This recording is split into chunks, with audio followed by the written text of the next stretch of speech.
everybody, it's Nicole. Thanks so much for stopping by and checking out my video. Before I get started, I wanted to take a moment and send a heartfelt thank you to Scott at Recovery Addict for encouraging me and inspiring me to start this channel and begin this journey. I've never done anything like this before, so hopefully I won't suck too much. But in any event, I also want to take a second to shout out and thank Matthew Harris, Calypson's Vixen, Toxic Orchid, Thal, Weather Watch, Samantha Terry, Tish, and everybody else who has been so kind to me. Today's video is going to be a recap of the evidence we've heard so far in the Leticia Stauch trial, and also some evidence we haven't heard so far. I wanted to kind of go over the timeline. There's been some confusion, some questions as people have joined chat and started live streaming it. And so I'm going to try and clear it up. But if you want a really in-depth, excellent timeline, I highly recommend that you go over to Discord to As the Gavel Drops and check it out. The Leticia Stauch trial is there along with a billion other trials.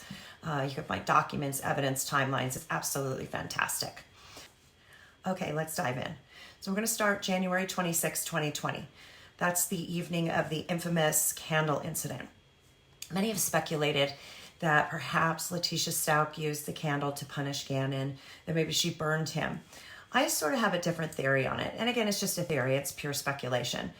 But I believe that Gannon was given some codeine, that he may have been drugged and passed out on the couch, and that she attempted to set the couch on fire. The reason I think this is because the investigators said that they found a piece of foreign fabric inside the jar of the candle. And Gannon was sleeping at the time. Leticia has explained to investigators that he woke up because of the candle burn. Also, he was burned on the inner part of his forearms. And the only way to get that part of your arms burned from accidental spill is if you have them in this capacity or in this manner. One of the reasons why the candle incident is so odd and sort of points to premeditation is because we know that Leticia contacts her employer, the school she works at 4:37 a.m. to let them know that she's not coming in. She also makes up a lie about her stepfather being hit by a car and killed. She does end up being fired by her employer a few days later, not for the lie and not for Gannon, but because she lied on her application of employment. Now, we know she sends Lena to school. We know Harley goes to work that day, and she's left alone with Gannon. Leticia calls Gannon's school to let them know that he's staying home. He's not going in because he has some stomach issues. Then she takes two pictures of Gannon. The two pictures she takes of Gannon, the first one is at 8:13 a.m., the other 8:17 a.m. The first picture is taken at the doorway to his room. The second picture is taken at the foot of the bed. And these are the infamous pictures where he's asleep in the bed. And I'll show you here. So the reason why these pictures are so odd is because it shows Gannon's face pale. He's supposedly asleep, but note the curtain is wide open. Now the curtain's open and the sun is shining directly in his face. She's taken these photos at 8:13 to 8:17, and he appears to be completely passed out. Why that's strange is because at some point he had to wake up, let her know he wasn't feeling well, give her time to call the school, get back in bed, fall asleep so deeply that the sunshine didn't bother his face. Also, as we look at the picture, you'll note that there's something under his feet. The switch is just under his arm, which is sort of strewn across his chest, but there's something that's right under that, and that's supposedly the Nintendo Switch, although it looks more just like the remote of the Switch. But anyway, that's definitely been posed there. Is it the suitcase under his legs? I don't know. We do know that he's not deceased at this point because of what happens next. At 8:16, before she takes the second picture of Gannon asleep in his bed, Leticia goes outside and gets into vehicle number 1. Vehicle number 1 is Al's red Nissan truck. She takes that truck and moves it into the driveway. Already parked in the driveway is vehicle number 2, her black Tiguan. Now she backs the truck up to the house in preparation to leave. The next thing that she does, Leticia and Gannon leave the house at 9:56 a.m. 20 minutes before they leave the house, Leticia's phone is locked and it remains locked until after they get home later. At 10:16, Leticia and Gannon get into Al's red Nissan truck, again, vehicle number 1, and the neighbor's ring footage shows that Gannon is sort of stumbling. You can see Leticia's actually helping him get into the car. Now, most 11-year-olds can get into a car without assistance. The other thing that you can see is Gannon drops something, and he looks down and he's staring at it blankly as though it's a million miles away. According to the neighbor, Gannon looked drunk and sick and could barely walk. That's sort of consistent with the fact that maybe he had so much codeine in his system. Phone texts Harley saying, "Tisha left her phone at home. If you need her, text me." That's a little odd. It's not something that Gannon would do, and we do know that Leticia has a history of using other people's phones, be it Harley's or Gannon's. Now, there's a 2-hour gap from 11:22 to 1:22 where Leticia's driving around. We know she drives around the neighborhood. I speculate maybe she was looking for a place to dump him, thinking that maybe he would overdose and expire and she could just dump him somewhere. Of course, we know that that doesn't happen because at 1:22 p.m. she arrives at this Petco for the second time. We also know at 12:06, Gannon receives a text from Al. Leticia buys 3 dog coats during this visit. Gannon remains in the car and Leticia is seen on video surveillance. During this, the text message from Al to Gannon reads, "Hey buddy." Between 12:06 and 1:21 p.m., that text remains unanswered. Now, if Gannon had his phone, why wouldn't he answer his dad right away? We do know that 1:21 is 1 minute before Leticia is seen again on surveillance at Petco. It doesn't make sense that Gannon wouldn't answer, but when Al does receive an answer, the text reads, "Can I play Zelda at least?" And Al responds, "Not today." 1:43 p.m. Again, still January 27th. 30 minutes before they get home, Gannon's phone does the following Google search. "Can my parent find my phone if it's off?" At 2:19 p.m., Leticia backs vehicle number 1, the red Nissan, into the driveway. Now, the neighbor said he didn't see Gannon come out of the truck and go into the house. And the video isn't really clear. There's some movement, maybe a shadow, but we don't clearly see Gannon. We can only rely on the police arrest affidavit, which says that Gannon did make it home and was murdered in the bedroom at that point after they returned home at 2:19. According to the arrest affidavit, at 2:45 p.m., Leticia finally unlocks her phone. Something happened between 2:22 p.m. and 3:15 p.m. when Gannon was likely murdered in his bedroom. We know that Leticia, after that, starts a frantic cleanup of the house. We also know that at 3:15 p.m., Lena comes home from school and Leticia meets her at the door, prevents her from coming in the house, claiming Gannon's asleep in bed, and Lena's not allowed to go in the house to see him. Lena's also told to stay outside and play, which she does, and she's seen on video surveillance. We also know that she's frantically cleaning because the ADT security records show that the back door, which leads directly to the garage, is opened 10 times during that period where Lena is outside playing. We know that Gannon was stabbed 18 times, he was shot, and he was hit on the head with enough force to actually crush his skull. Leticia wrapped him in his shark comforter and another blanket, put a pillow in the olive-colored suitcase, and put him inside. Leticia takes time to park her Tiguan in the garage after murdering Gannon and places Gannon's body in the suitcase in the trunk with particle board from the garage. And we know that she put particle board from the garage in the Tiguan because Gannon's blood and DNA is found in the trunk of the Tiguan, on the bumper of the Tiguan, and also on part of the particle board. Dump site number 1. Dump site number 1 is an area called Palmer Lake, and it's in North Colorado Springs. Her car is tracked up there, and later police would find Gannon's, again, blood and DNA on a piece of the particle board that she ends up leaving at Palmer Lake. We'll get there in a minute, though. So we know that after the first dump, Harley gets off work at Massage Envy at around 4:15 and gets home around 4:42 p.m. Harley picks up Lena and leaves in the Volkswagen Jetta. 10 minutes later at 4:52 p.m., Leticia texts Harley instructing her to pick up those cleaning supplies: 2 containers of carpet powder, trash bags, and baking soda. After Leticia is cleaning up, she does take her black Tiguan, which is vehicle number 2, and she parks it in the garage. She then transfers Gannon's remains in the suitcase using the particle board likely to help her get the suitcase inside the back of her Tiguan. She leaves that in the garage overnight, along with Gannon's remains. Harley and Lena are out shopping. We know that she scrubbed the walls and the carpet and remakes Gannon's bed based on the evidence we've heard so far, including the brush in the dishwasher and the way that his bed was made so that you couldn't see any blood.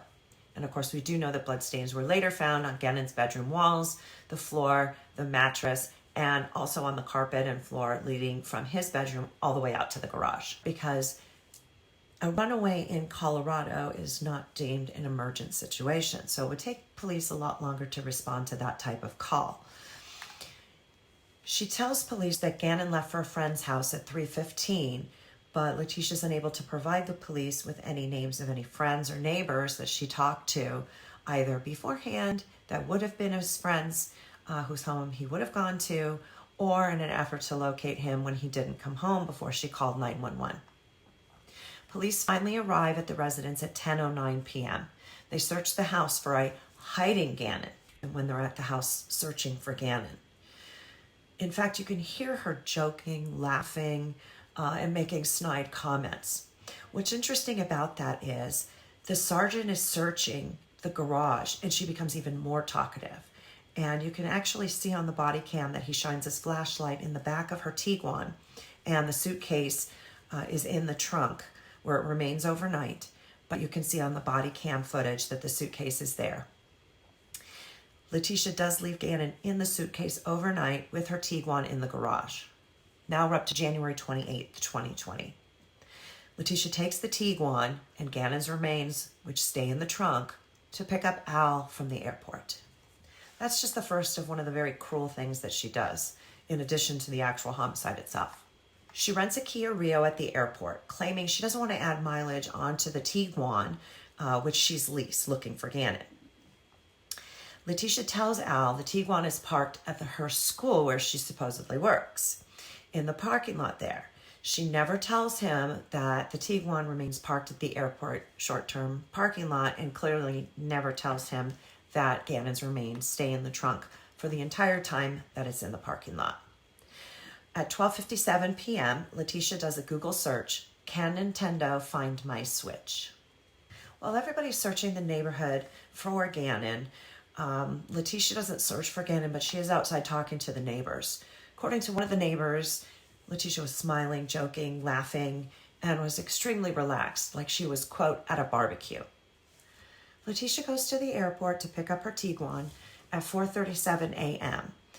There's no telematics from the Kia, unfortunately, no GPS or other information, so we really can't account for where she drove. But we do know that she takes vehicle number 4, the Kia Rio, to the airport and parks it there. And she picks up her black Tiguan and drives it back, with Gannon's remains still in the trunk and still in the suitcase. Between 7 a.m. and 11:30, she heads towards a new development subdivision called Falcon, and she drives around in her Tiguan for that entire time, probably looking for a dump site. She knows it's a new construction area, and it would make sense that she would try to dump in there so she could blame it on a construction worker, sort of like she does later. Leticia then parks in a parking lot near that Falcon community or development and puts her phone in airplane mode. She's in that parking lot for about 30 minutes, likely planning on where to go. But then she drives north of Colorado Springs to an area in Douglas County, an area called Palmer Lake. And that's where she dumps Gannon's remains in the suitcase with the particle board, and that we're going to call dump site number 1. We know this because later, on February 15th, police find pieces of the particle board that still have Gannon's blood and DNA on them at the Palmer Lake dump site. Police never do find a suitcase or obviously Gannon at that site.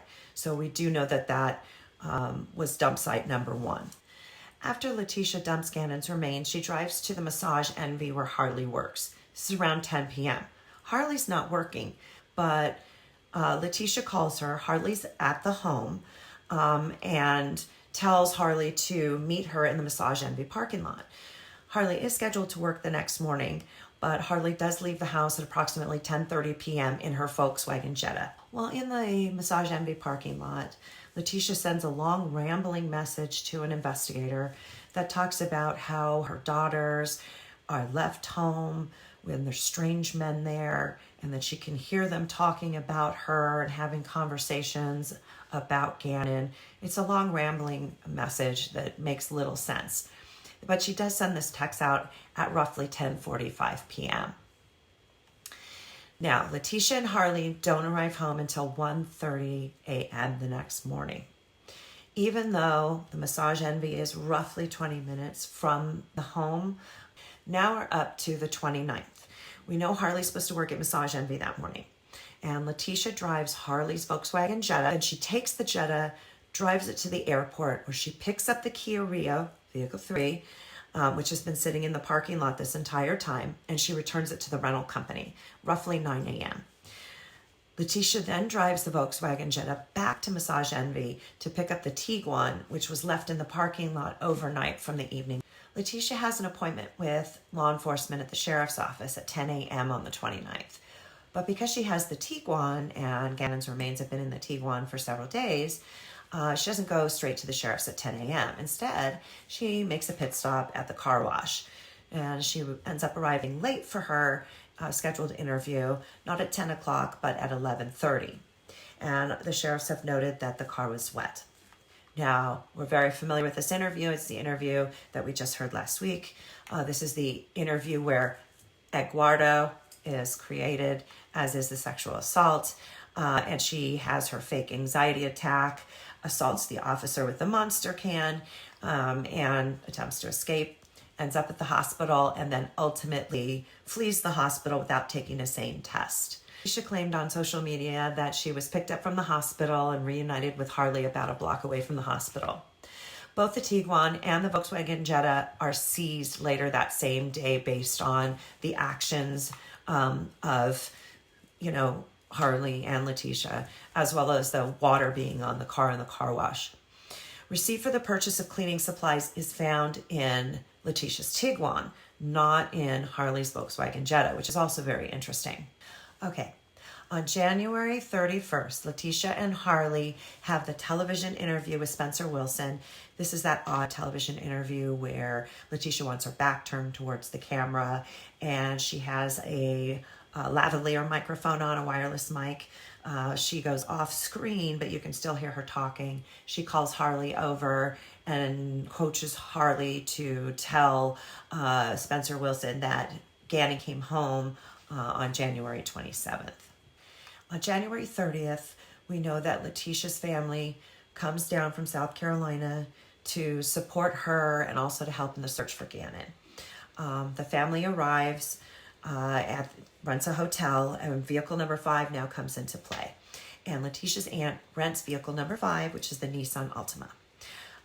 We also know that a tracker is placed on that Nissan Altima, and we learned that last week between the testimony from law enforcement and also from Leticia's very emotional brother. Following the interview, Leticia takes vehicle number 5, the Nissan Altima, up to Douglas County. It picks up Gannon's remains and parts of the particle board. Not all of the particle board, but parts of the particle board. So some is left there with Gannon's DNA and blood on it, and the rest of it is taken with her, which would later be found by police at the house. But police would also later find, after doing a data search, that the remains went up to Palmer Lake in that Nissan Altima, and then, of course, she goes back to the hotel to meet her family. There's also a small shopping trip along the way where Leticia and Harley go and buy clothes because Leticia blames Landon, which is Al's ex-wife, for not being able to go home and splitting up their marriage. Gannon's remains stay in vehicle number 5 during that entire time. Okay, now we're going to talk about the final vehicle, vehicle number 6. Vehicle number 6 is the budget rental van. The budget rental van is rented on January 31st. This is when Leticia decides that she's going to take Harley and flee. She's got Gannon's remains in vehicle number 5, the Nissan Altima. We know from her brother's testimony that she moved the remains from vehicle number 5 into vehicle number 6, the budget rental van. He offered to help her, and she said, no, I got it. Now, once she's transferred Gannon's remains into the budget rental van, she leaves the area, and this is where all those pretext phone calls start coming in between Al and her. But she's now officially on the run. After driving from Candlewood Hotel, that 3.1 mile journey, they end up on the Escambia Bridge, where they dump Gannon's remains and where they're ultimately found a month later. The burner's cell phone pings at approximately 4:15 a.m. at the Escambia Bridge. Now, we do know that it's a one-way trip, that she left the Candlewood Suites and continued on to Florida. So we do know that Harley is with her to the extent Harley helped her dump Gannon's remains or even knew what was going on. We don't know yet. We'll hear from Harley soon. But at that point, we do know that for a fact Harley is with her. Harley and Leticia continue on in their journey from the Escambia Bridge to Orlando and then ultimately to South Carolina. One of the things that is despicable that she does is between February 4th and February 5th, Leticia changes her Facebook profile photo to a video of Gannon waving goodbye and jumping in water. This is a couple days after she's dumped his remains off the bridge. Leticia's internet activities are also really interesting. So while she's on the run and before her arrest, we know that she was actively watching live criminal trials. We know she was participating in chat groups, and we know that she was actively participating with Crime Online. Was she in Recovery Addicts chat group? Maybe. Maybe we'll find out during trial. But for sure, she was definitely active with Crime Online. She agreed to do an interview with them and does sort of a half-baked interview with them about 10 days before her arrest. For this interview, Leticia claims that she has a verifiable polygraph test and that she passed it and it proves her innocence. We've heard about the polygraph test, but we haven't heard too much about it. Now, I happen to have the questions and the answers for you, and we'll go over that in a second. But we do know that while she was trying to obtain this fake polygraph, that she canceled her first interview with Crime Online, claiming that there was a safety issue, and that ultimately she ends up canceling her second interview. We know law enforcement was engaged in wiretaps, and that's how they found out about the fake polygraph. On February 17th at 1:53 in the afternoon, law enforcement intercepts a call from Leticia to a woman named Laura Abernathy. In this phone call, Leticia is saying how she wants to fly to Colorado to take a polygraph to prove her innocence, and she also makes a comment, "They still think I'm in Colorado." Let's talk about what was actually on the polygraph, though. So, Leticia goes to a company called fakepolygraph.com. You cannot make this up. It's actually called fakepolygraph.com.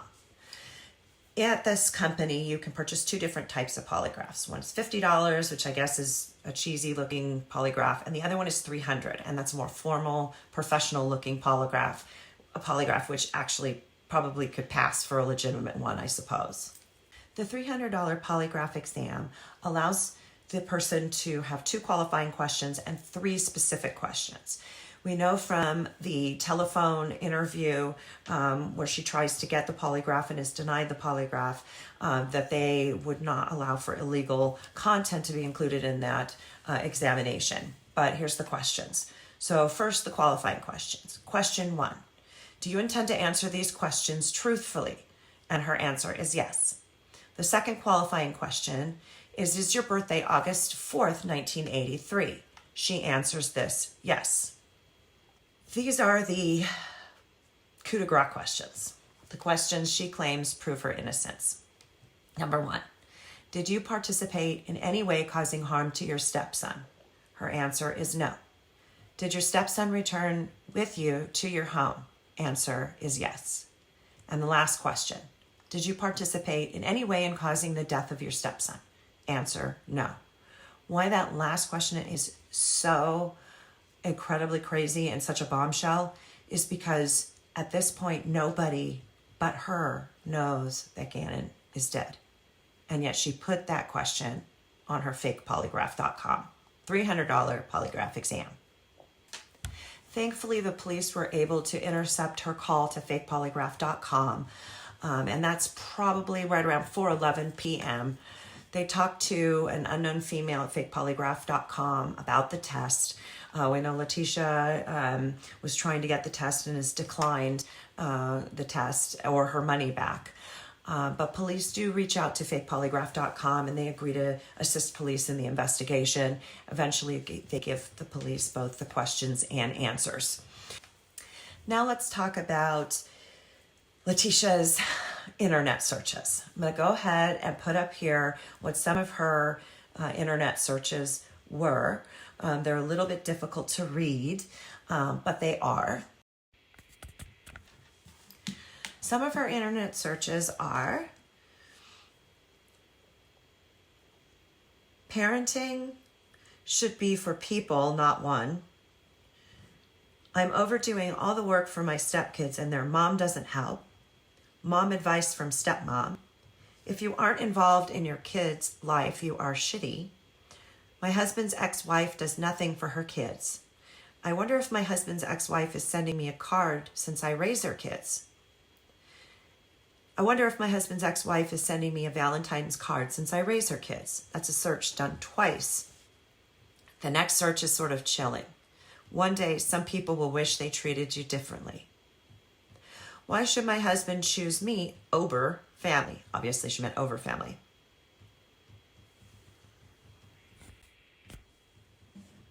Find me a rich guy who wants me to take care of his kids.